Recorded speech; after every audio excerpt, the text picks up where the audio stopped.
Então tá pronto? Vamos lá? Vamos estudar o livro de Esther, o livro da providência divina. Esther quer dizer estrela. Porém, o nome dela, original, judeu, como ela era exatamente uma judia, o nome dela era Hadassa. Esse é o nome dela em hebraico, que significa murta. Ela era uma judia órfã, de pai e de mãe, e ela foi, portanto, criada pelo seu primo chamado Mardoqueu.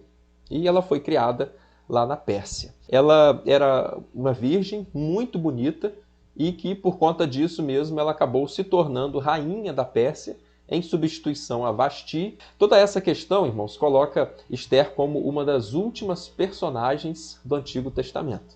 E uma curiosidade legal assim sobre o seu livro é que é nele que nós encontramos o maior versículo da Bíblia, que é Esther 8:9. Esther viveu então no período do rei Assuero, que também é conhecido como Xerxes I, no período em que ele era, portanto, o rei da Pérsia. E ele foi rei nesse período aí do ano 486 a.C. até o ano 465. Tinha um homem chamado Amã, que era conselheiro do rei.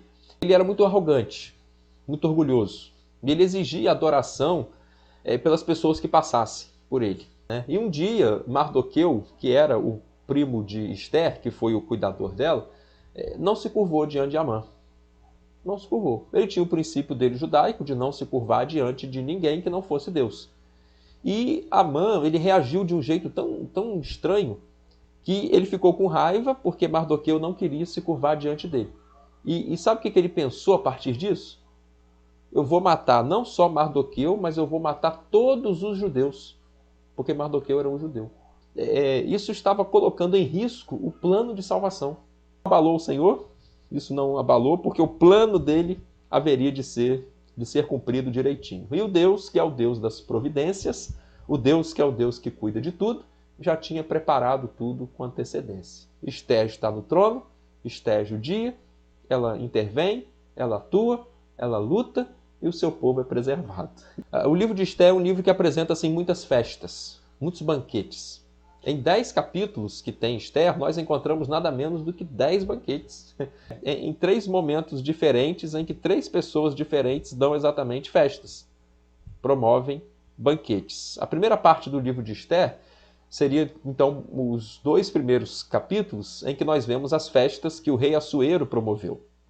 Depois, nos capítulos de 3 a 7, nós vemos as festas que Esther promoveu, os banquetes que ela promoveu. E a parte final, os capítulos de 8 a 10, nós encontramos, portanto, a festa do Purim. Deus está presente.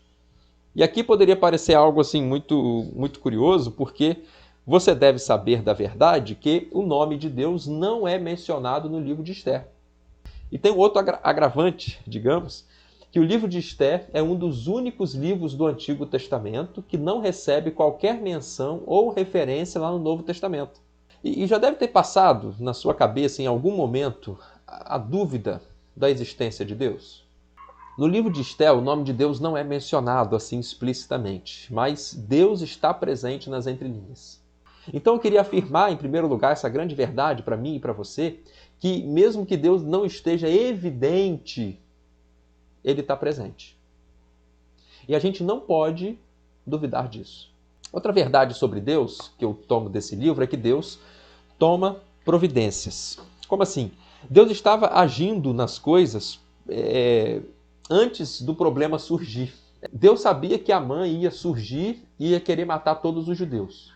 Aí Deus pensou, eu tenho que ter um judeu ou uma judia no comando, no poder, para poder solucionar isso tudo. Aí preparou Esther. Dentre centenas, ele escolheu ela, a judia. Aquilo ali é mão de Deus. Um dia o Amã que tinha decidido matar Mardoqueu. E aí, na véspera da morte de Mardoqueu, o rei não conseguiu dormir. Aí o rei queria dormir. Aí o rei teve uma ideia. Traz as crônicas aí do reino e leia aí para me dar sono. Aí a crônica lida naquele dia foi a crônica de que um dia Mardoqueu havia ajudado o rei.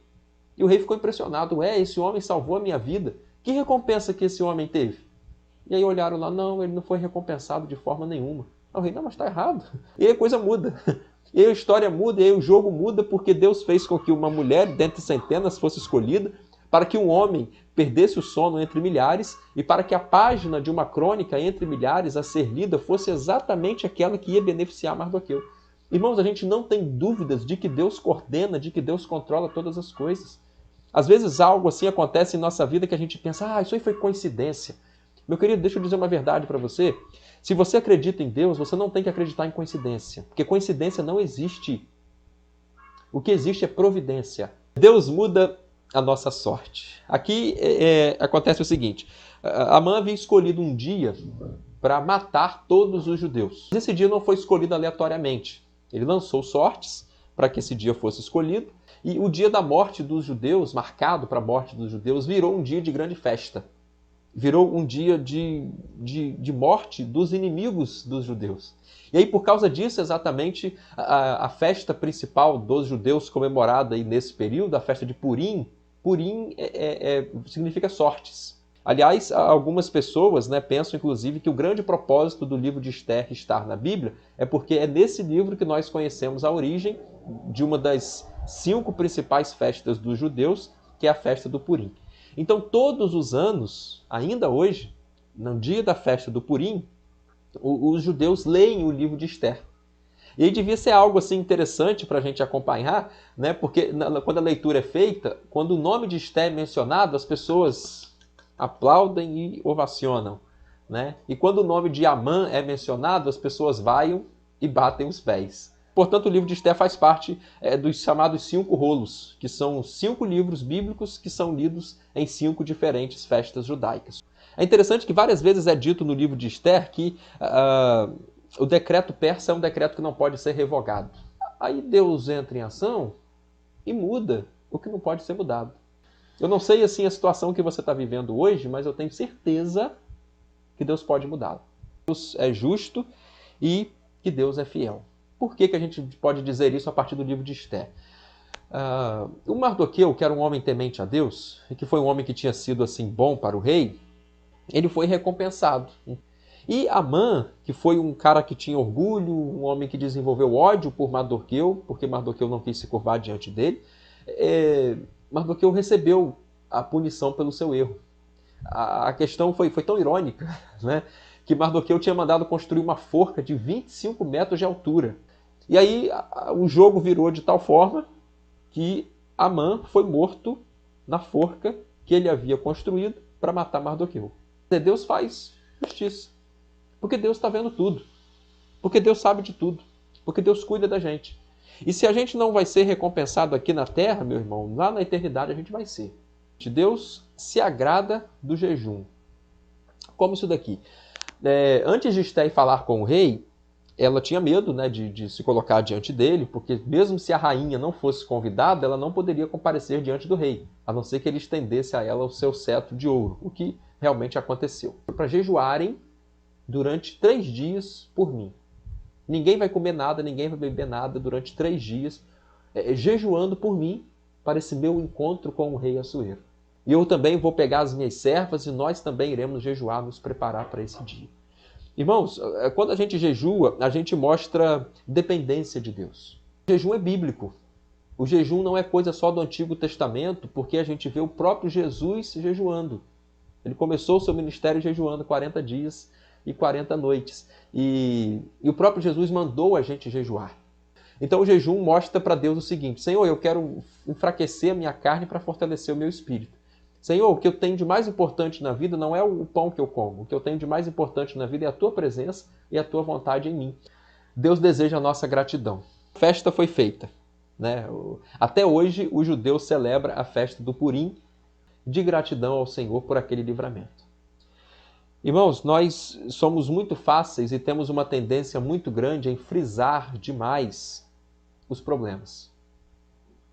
E a gente precisa aprender a valorizar também as bênçãos. Uma rosa, ela tem um perfume e uma beleza impressionante, mas a rosa tem espinho. E às vezes, irmãos, a gente fica tão preocupado em não se machucar com o espinho da rosa, que a gente não usufrui da sua beleza e do seu perfume.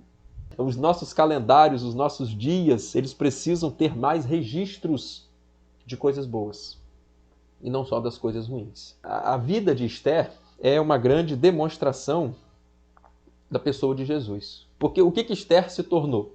Ela se tornou uma providência de Deus para salvar o povo da morte. Jesus. Jesus é a providência de Deus para salvar o povo da morte. Jesus é a resposta de Deus para salvar o povo da destruição. Esther é um tipo de Cristo.